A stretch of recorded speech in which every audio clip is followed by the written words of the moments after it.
ஓம் சாந்தி. 7/7/2026 செவ்வாய்க்கிழமை. வாணி தரும் வசந்தம்.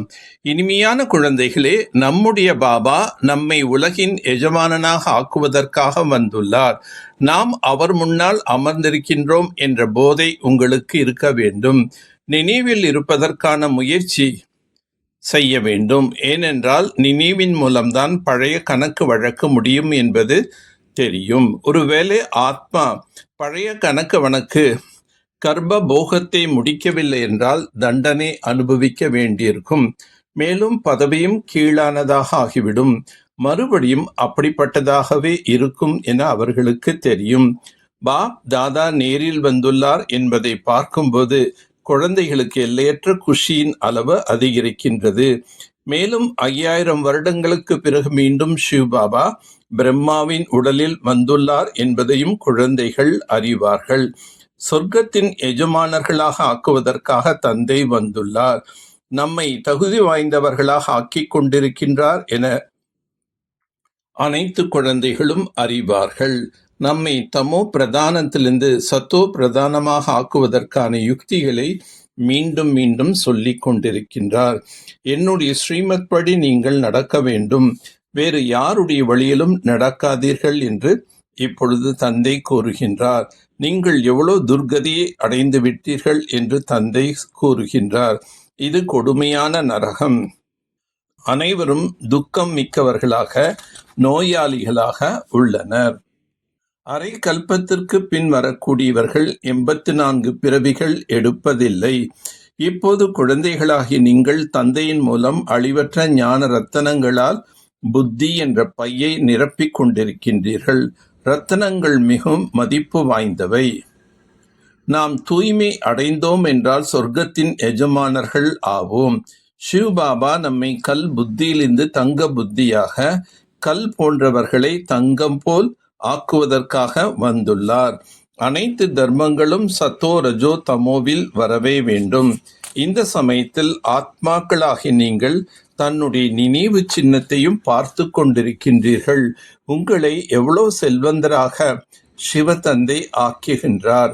பக்தியில் நீங்கள்தான் அனைவருடைய கோவில்களை கட்டினீர்கள். அரை கல்பத்திற்கு தந்தையினுடைய நினைவு சின்னங்களாகிய கோவிலை கட்டி பூஜித்தீர்கள். நீங்கள் பூஜைக்கு உரியவர்களாகவும் பின்னர் பூஜாரியாகவும் ஆகிறீர்கள். ஆனால் பக்தர்கள் பகவானையே பூஜைக்குரியவர், பூஜாரி என்று கூறிவிடுகிறார்கள். சிலரோ தந்தையை நினைவு செய்வதே இல்லை, ஆத்ம உணர்வுள்ளவராக இருப்பதே இல்லை. ஏதாவது கணக்கு வழக்கு மீதமிருந்தது என்றால் தண்டனை அனுபவிக்க வேண்டியிருக்கும்.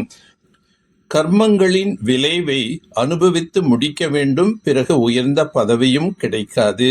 நான் வந்திருக்கின்றேன் உங்களை நறுமணம் வீசும் மலர்களாக ஆக்கி உடன் அழைத்து செல்வதற்கு என்று தந்தை கூறுகின்றார். எந்த ஒரு நண்பர்கள், உறவினர்கள், வீடு, வாசல், வேலை, தொழில் முதலவை நினைவுக்கு வரக்கூடாது. தந்தையின் முன்பாக வந்திருக்கின்றீர்கள் அல்லவா? இங்கே வந்ததே நினைவின் மூலம் வருமானத்தை சேமிப்பதற்காக எனும்போது அதிலேயே ஈடுபட்டிருக்க வேண்டும். தண்டனைகளிலிருந்து விடுபடுவதற்கு பழைய அனைத்து கணக்கு வழக்குகளையும் யோக பலத்தின் மூலம் முடிக்க வேண்டும். ட்ரஸ்டியாக ஆகிய அனைத்தையும் பராமரிக்க வேண்டும். எந்த விஷயத்தையும் குறித்தும் கவலைப்படக்கூடாது. ஆத்மா அபிமானியாக வேண்டும். இது வருமானத்தை சேமிக்கக்கூடிய நேரமாகும். இதில் வீடு, வாசல், வேலை, தொழில் முதலான எந்த நினைவும் வரக்கூடாது. ஃபரிஸ்தா ஆகுவதற்காக ஒரு தந்தையின் நினைவில் இருக்கக்கூடிய முழுமையிலும் முழுமையான முயற்சி செய்ய வேண்டும். நினைவின் சக்தி வாய்ந்த ஒளி கதிர்கள் மூலமாக வாயு மண்டலத்தை அமைக்கக்கூடிய வெற்றி ரத்தனம் ஆவீர்களாக. சேவை செய்யக்கூடிய ஆத்மாக்களின் நெற்றியில் வெற்றியின் திலகம் இடப்பட்டே இருக்கின்றது. ஆனால் எந்த இடத்தில் சேவை செய்ய வேண்டியிருக்கின்றதோ அந்த இடத்தில் முன்கூட்டியே சர்ச் லைட் பரப்ப வேண்டும். நினைவின் சர்ச் லைட் மூலமாக எப்பேற்பட்ட வாயு மண்டலம் அமைந்துவிடும். ஏனென்றால் அநேக ஆத்மாக்கள் சுலபமாக சமீபத்தில் வந்து விடுவார்கள். பிறகு குறைந்த நேரத்தில் வெற்றி 1000 மடங்கு ஏற்பட்டுவிடும். இதற்காக நான் வெற்றி ரத்தனம் ஆவேன் என்ற திட சங்கல்பம் செய்யுங்கள். இப்போது ஒவ்வொரு செயலிலும் வெற்றி அடங்கி இருக்க வேண்டும்.